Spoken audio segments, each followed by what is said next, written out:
मसूरी में पूर्व कांग्रेस के शहर अध्यक्ष सतीश डोरियाल गीता कुमाऊं के साथ सैकड़ों मुस्लिमों के साथ लोगों ने भाजपा की सदस्यता की ग्रहण। मसूरी में पूर्व कांग्रेस के मसूरी शहर अध्यक्ष सतीश डोरियाल, पूर्व महिला मोर्चा की मसूरी अध्यक्ष गीता कुमाऊं और सांसद जसोदा शर्मा के साथ सैकड़ों लोगों ने भारतीय जनता पार्टी की सदस्यता ग्रहण करे। वहीं भारतीय जनता पार्टी के अल्पसंख्यक मोर्चा के अध्यक्ष शाहिद मंसूर के नेतृत्व में कई दर्जन मुस्लिम समुदाय के लोगों ने भी भारतीय जनता पार्टी का सदस्यता ग्रहण की। भारतीय जनता पार्टी को जिस तरीके से मुस्लिम समाज के बीच में एक भ्रम फैलाया जाता था कि भारतीय जनता पार्टी हमेशा मुस्लिम विरोधी रही है, लेकिन भारतीय जनता पार्टी की जो लोकल स्तर पे हमारी जो मंडल की टीम काम कर रही है, उसके बाद हमारे माननीय मंत्री जी, विधायक जी का जो एक प्रयास रहा है, तो अल्पसंख्यकों के बीच में पार्टी की एक नई सोच उभर कर आई है। जब जब मेरे समाज में किसी को भी ज़रूरतमंद को कोई भी काम की आवश्यकता पड़ी है, चाहे वो मंडल स्तर हो या हमारे माननीय मंत्री जी के माध्यम से हो, तो वो काम सारे के सारे हुए हैं।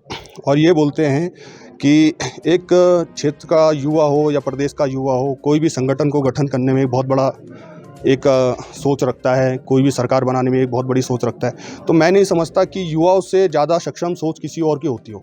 आज मेरे साथ बहुत बड़े तबके के साथ एक युवा साथी भारतीय जनता पार्टी से जुड़ने की उन्होंने सोच रखी है और भाजपा की नीति से प्रभावित होकर सबने निर्णय लिया है कि हम भारतीय जनता पार्टी के साथ कंधे से कंधा मिला के चलेंगे और पार्टी की सरकार बनाने में जो भी हमसे बन पड़ेगा उतना योगदान देंगे। सबसे बड़ी ये रही कि देश में आज प्रधानमंत्री के रूप में नरेंद्र मोदी जी का जो काम है वो जनता और के द्वारा जो समय दिखा दिया जा रहा है वो है, और उसी तरह प्रदेश में धामी जी के नेतृत्व में और माननीय कैबिनेट मंत्री गणेश जोशी जी के नेतृत्व में जो क्षेत्र का विकास हुआ है और क्षेत्र के विकास की जो गंगा बही है वो अपने आप में एक जो है इसका कारण बनती है। चाहे वो किसी भी तरह का कारण देखो, आप पार्किंग की समस्या का समाधान हुआ, पेयजल की 154 करोड़ रुपए की योजना मसूरी में आई, आने वाले 30 से 40 वर्षों तक पेयजल की उम्मीद है कि जरूरत इससे मांग पूर्ति हो जाएगी।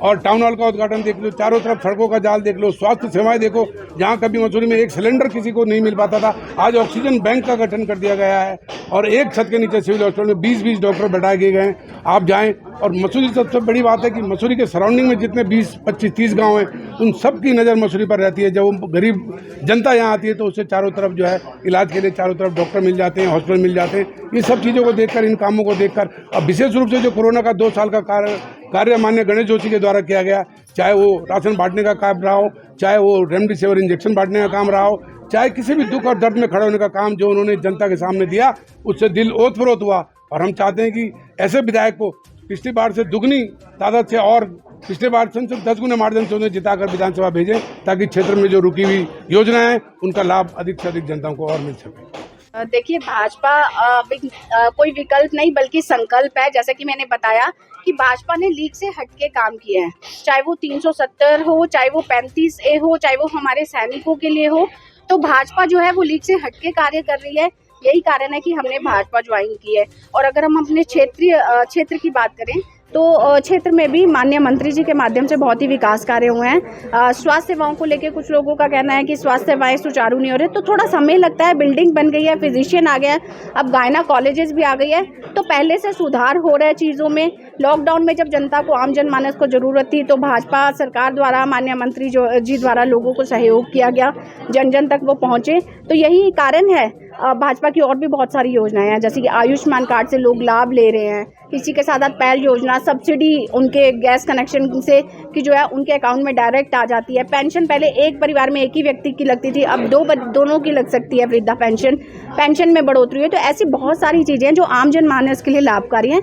हमें सिर्फ जनता को बताना और भाजपा को भारी मतों से जिताना है। समाज को हमेशा कांग्रेस से दिग्भ्रमित किया कि भारतीय जनता पार्टी सत्ता में आ जाएगी तो आपके साथ ऐसा हो जाएगा, वैसा हो जाएगा। और आज जब से मोदी जी सत्ता में आए हैं, जब मोदी जी सत्ता में आए थे तो हज यात्रियों की संख्या 1 लाख की भी नहीं थी। आज 2 लाख से अधिक यात्री हज यात्रा के लिए जाते हैं। कभी किसी को ये महसूस नहीं होने दिया कि अगर विकास होता है तो चाहे मुस्लिम भाई होता है उधर भी विकास होता है, चाहे आम जनमानस, सबका साथ, सबका विकास, सबका विश्वास नारे को लेकर भारतीय जनता पार्टी काम कर रही है। मैंने खुद मसूरी के अंदर ये नहीं देखा कि ये हिंदू है, ये मुस्लिम है, ये ईसाई है। जो भी व्यक्ति हमारे पास आया होगा, चाहे आर्थिक सहायता के लिए आया होगा, चाहे सड़क के लिए आया होगा, चाहे पानी के लिए आया होगा, चाहे बिजली के लिए आया होगा, चाहे चर्च में कोई निर्माण की बात हुई होगी। हमने निस्वार्थ भाव से काम किए हैं। यही कारण है कि आज सभी वर्गों का, सभी समाज का समर्थन भारतीय जनता पार्टी को मिल रहा है। मैं मुस्लिम समुदाय के जिन लोगों ने आज विश्वास हम पे व्यक्त किया है, मैं उनको भरोसा दिलाता हूँ कि भारतीय जनता पार्टी उनके विश्वास पर खरा उतरेगी। कांग्रेस एक डूबता हुआ जहाज है। जब जहाज डूबता है तो सब लोगों को अपनी सुरक्षा की आवश्यकता होती है, और उनको लगता है कि भारतीय जनता पार्टी ऐसी पार्टी है जहाँ कार्यकर्ताओं का सम्मान होता है, जनता की बात सुनी जाती है। इसलिए आज कांग्रेस के कद्दावर नेता, पूर्व अध्यक्ष भाई सतीश, महिला नेत्री, पूर्व अध्यक्ष महिला की और सभासद गीता कुमारी, यशोदा जी, इन लोगों ने भारतीय जनता की सत्ता ग्रहण की है। निश्चित इनके आने से भारतीय जनता पार्टी को ताकत मिलेगी, मजबूत।